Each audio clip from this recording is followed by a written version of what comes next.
아무 일도 일어나지 않을 줄 알았습니다.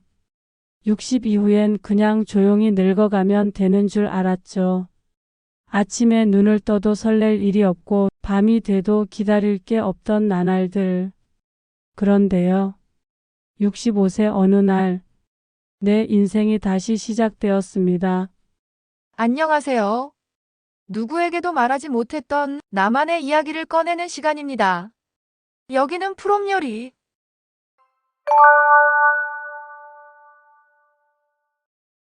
65세.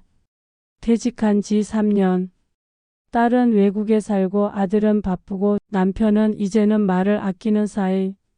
하루 종일 말 한마디 없이 지나가는 날들이 많았습니다. TV를 켜도 재미가 없었고 잠은 자주 깨고 밥을 차려도 젓가락이 안 가던 그런 날들. 이게 노년이구나. 처음엔 그렇게 받아들이려 했어요. 그런데 문득 이런 생각이 들었습니다. 내가 이대로 사라져도 기억해 줄 사람이 있을까? 그 생각이 내리를 스치고 나서부터 하루가 참 길더군요. 하루는 동네 복지관 앞을 지나다가 전단지 하나를 봤습니다. 65세 이상 어르신 대상 제과 제빵 자격증 무료반. 웃음이 나왔습니다. 이 나이에 무슨 자격증. 그런데 집에 돌아와서도 그 전단지가 자꾸 생각났어요. 그리고 우리 예쁜 손녀의 진땀 나는 질문도 생각났어요. 할머니는 꿈이 뭐야? 멋쩍은 웃음으로 할머니 꿈은 멋진 할머니가 되는 거지 하고 넘겼지만 그날 밤 내내 잠이 안 오더군요. 나도 한때는 꿈이 있었던 사람이었죠. 가게를 하고 싶다. 내 이름으로 무언가를 만들고 싶다. 그런 마음. 하지만 늘 가족이 먼저였고 아이들의 도시락, 남편의 양복, 시어머니의 약 봉지가 내 하루를 다 채웠습니다. 그렇게 살다 보니 내 이름을 부르던 사람도 내가 좋아하던 것도 다 잊고 살았던 거죠. 그 밤 나는 한참을 앉아 있었습니다. 조용히 흘러가는 시간을 붙잡아 보려는 듯이. 다음날 용기를 냈습니다. 전단지를 들고 복지관을 찾아갔습니다. 강의실은 따뜻한 밀가루 냄새로 가득했어요. 동갑내기 친구도 있었고 나보다 더 연세 많은 분도 있었습니다. 처음엔 손이 따라주질 않았습니다. 반죽이 자꾸 질어지고 모양은 엉망이고 오븐에 넣었다가 태우기 일쑤였죠. 하지만 선생님이 웃으며 말씀하셨어요. 빵은요, 마음이 편해야 잘 부풀어요. 그 말이 무척 위로가 됐습니다.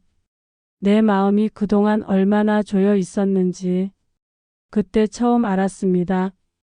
빵을 굽는 시간은 내가 나에게 집중하는 유일한 시간이었어요.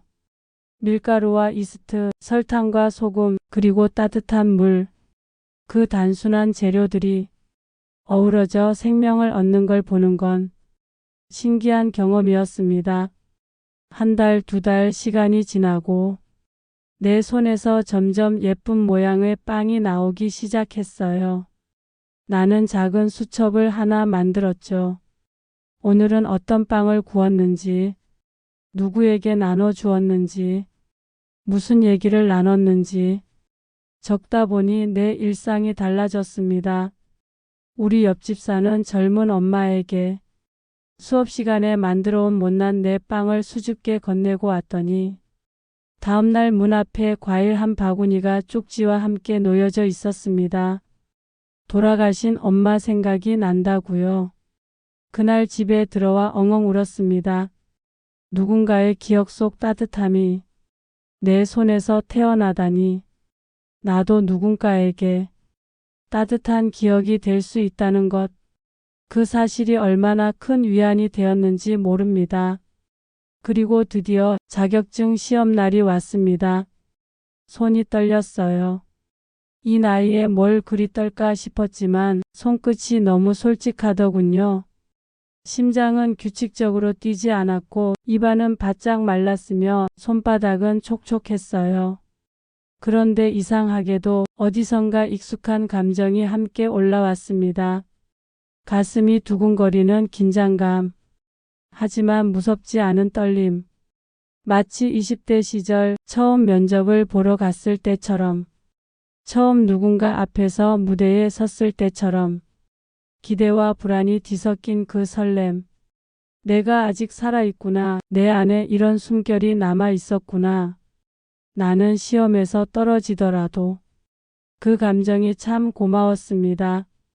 5분 문을 닫고 익어가는 소리를 들으며 기도했습니다. 제발 내가 만든 이 빵이 내 인생에 다시 불을 켜주는 무언가가 되게 해달라고. 그리고 나는 자격증을 땄습니다. 자격증을 손에 쥐고 집에 돌아왔을 때 문득 오래된 창고가 눈에 들어왔습니다. 30년을 산 내 오래되고 작지만 따뜻한 내 집. 그 한 구석에 더 작고 힘을 잃은 오래된 창고. 한때 남편의 공구들이 가득했고 아이들 자전거며 못 버린 박스며 필요 없는 짐들이 천장을 닿을 듯 쌓여 있던 공간. 나는 용기 내어 하나씩 꺼내기 시작했습니다. 버리고 또 버리고 닫고 또 닫고. 땀이 이마를 타고 흘렀지만 이상하게 힘들지 않았어요. 모든 짐을 비우고 나자 텅 빈 공간 안에서 나는 처음으로 속이 시원해지는 기분을 느꼈습니다. 무언가를 다시 시작할 수 있겠다는 이상한 자신감이 차오르기 시작했습니다. 나는 오븐을 들여놓았습니다. 그리고 반죽기 선반 몇 개, 꼭 필요한 것들만, 가라지 한 켠에는 작은 냉장고, 그리고 빵을 놓을 매대 하나. 이제 나만의 공간이 생긴 겁니다. 처음엔 하루에 3종류만 만들었어요. 단호박 식빵, 감자, 치아바타, 녹차, 카스테라. 작은 간판 하나, 가라지 베이커리. 그걸 문 앞에 걸어 두었어요. 새벽 4시. 알람 없이 눈이 떠집니다. 앞치마를 둘러매고 밀가루를 꺼내고 따뜻한 물에 이스트를 녹이고 하루의 반죽을 시작합니다. 반죽을 치대는 내 손끝에서 기분 좋은 온기가 퍼져나갑니다. 6시쯤이면 첫 빵이 오븐에서 나옵니다. 가라지 문을 열면 갓 구운 빵 냄새가 골목을 따라 퍼져나갑니다. 아직 어스름한 동네에 고소하고 달큰한 향이 퍼지면 창문들이 하나둘 열리고 점점 출근하는 사람들, 학교 가는 사람들, 운동하는 사람들이 나오기 시작합니다. 매대 위에 빵을 올려놓습니다. 단호박 식빵, 녹차 카스테라, 감자 치아바타. 하나둘 사가는 사람들. 서로 인사하고 웃고 주문하고. 10시가 되면 빵은 모두 동이 납니다. 하루에 만드는 양은 많지 않지만 모두 누군가의 입에 닿기 위해 태어났습니다. 가라지는 이제 내 가게입니다. 그동안 빵의 종류는 20가지가 넘고 가라지 문이 열리기도 전에 기다리고 계시는 단골 손님들도 생겼습니다. 작고 조용한 1인 창고 가게. 하지만 그 안엔 내 인생이 다시 숨쉬고 있습니다. 지금 마음속에 떠오르는 하고 싶던 일, 그거 한 글자라도 종이에 써보세요. 자격증이 아니라도 괜찮습니다. 늦은 인생에도 불이 켜지는 순간은 누구에게나 옵니다. 여러분 어떠셨나요? 별거 아닌 평범한 이야기라도 당신의 이야기는 지금 이 순간에도 누군가에게 큰 위로가 될 수 있습니다. 이야기가 마음에 닿았다면 구독과 좋아요로 따뜻한 응원을 보내주세요. 댓글로 또는 이메일로 여러분의 사연도 보내주세요. 영상으로 만들어드립니다. 프롬 요리는 언제나 당신 편입니다.